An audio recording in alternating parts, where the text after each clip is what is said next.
Today we're going to talk about Tether.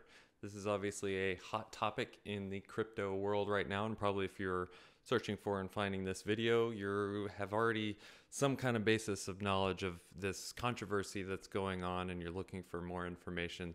So this is a thread I want to follow on this channel because it's really interesting and could have huge implications in the blockchain world. So go ahead and subscribe to the video if you want to follow this. There's going to be many more update videos about this in the future. But I want to start by just going back to the basics and saying, what is Tether? Because it's a really unique cryptocurrency and it's worth at least this one time going over the basics of what it is, what's the point, what does it do, and then we'll get into the controversy around it.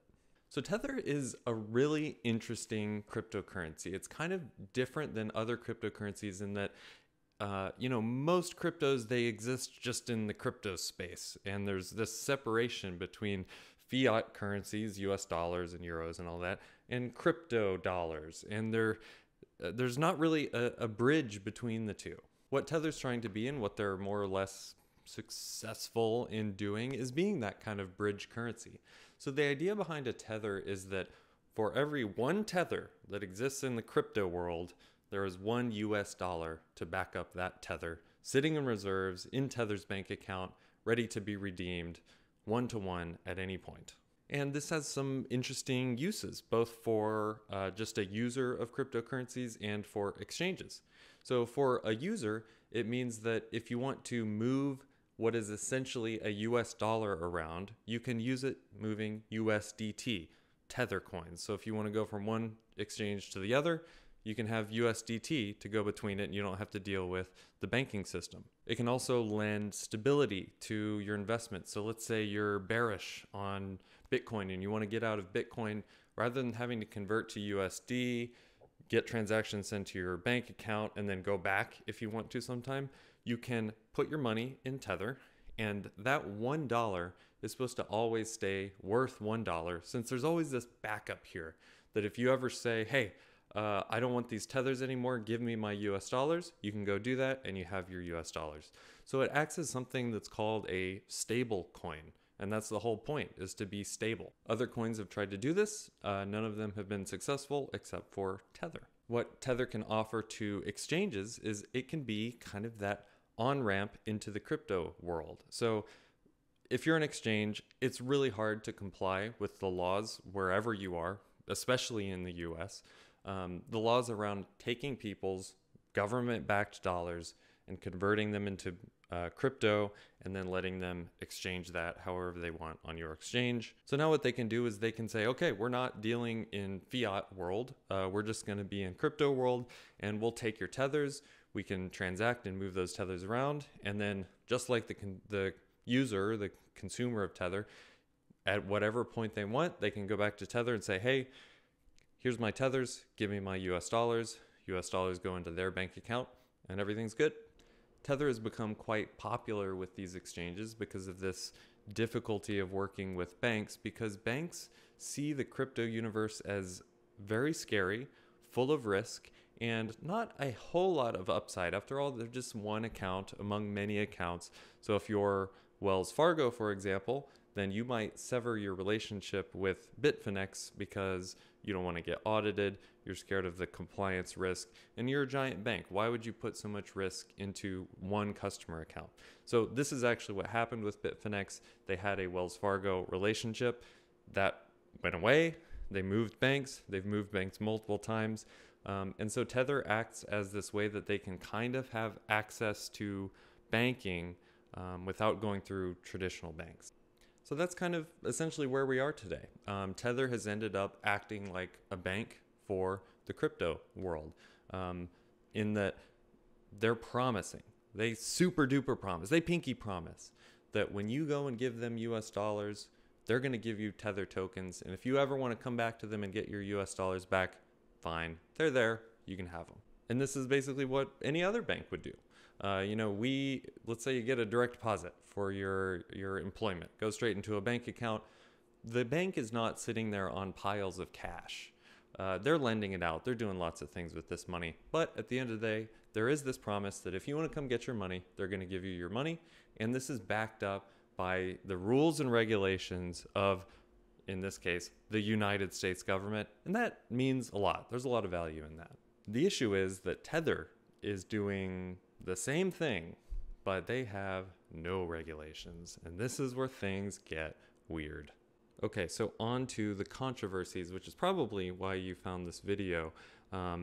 The first controversy is that they are printing a lot of tokens, and we can see every day for the past, I think, 4 days, they've issued a new $100 million worth of Tether tokens, which essentially means they're receiving $100 million every day in US currency that is supposedly backing up this Tether. And people are seeing this and they're saying, that seems like a lot. Is that too much?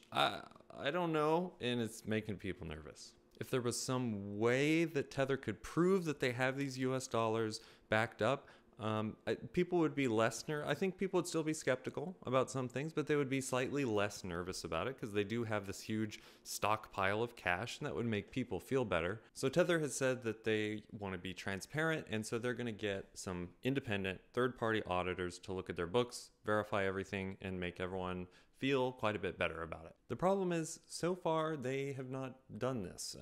All they've released is what amounts to like a quasi-audit. They basically say that this is really hard and it's taking a long time. But here's something in good faith, a semi-audit that's not like fully signed off by the auditors, but it does show that this audit firm in the United States, by the way, has looked at their books and things look good so far, I guess. The issue is that first of all, it's not a full audit. It happened over 6 months ago, and they've printed hundreds of millions of tethers since then. So at the very best, it's grossly outdated. If you want to see how many tethers are being printed and when, you're seeing on your screen right now a Twitter account that is a bot that's hooked up to the network that tells you exactly when more tethers are unleashed into the system. And it's important to remember, every time this happens, there's supposed to be a US dollar going to Tether to back up these new tokens. All right, so controversy number 2, and actually this should probably be number 1 because number 2 caused a lot of the concerns, and that is this Twitter user, an anonymous Twitter user called BitFinex. So hopefully Tether has US dollars to back up all these new tokens they're creating. If they don't, and they're just issuing these just at their own whim, then the question is, who has the most to gain by committing this fraud? And that's where an anonymous Twitter user called BitFinex comes into this story. So BitFinex has been basically a huge critic of Tether and BitFinex because what he brought to light, and what was also brought to light in a huge leak of documents called the Paradise Papers, is that Tether and BitFinex, one of the largest exchanges in the world, are essentially owned by the same people. Ugh. So what that means is that BitFinex, having relationships with Tether, they have a lot to gain by lying about their US dollar reserves.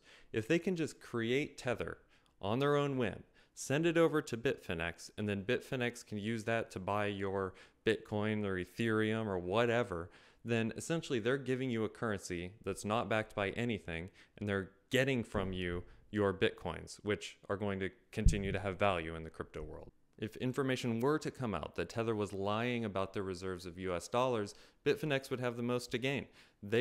What essentially would happen is the value of the Tether would go way down because nobody wants to hold Tether anymore because they're not truly backed by this US dollar that was promised.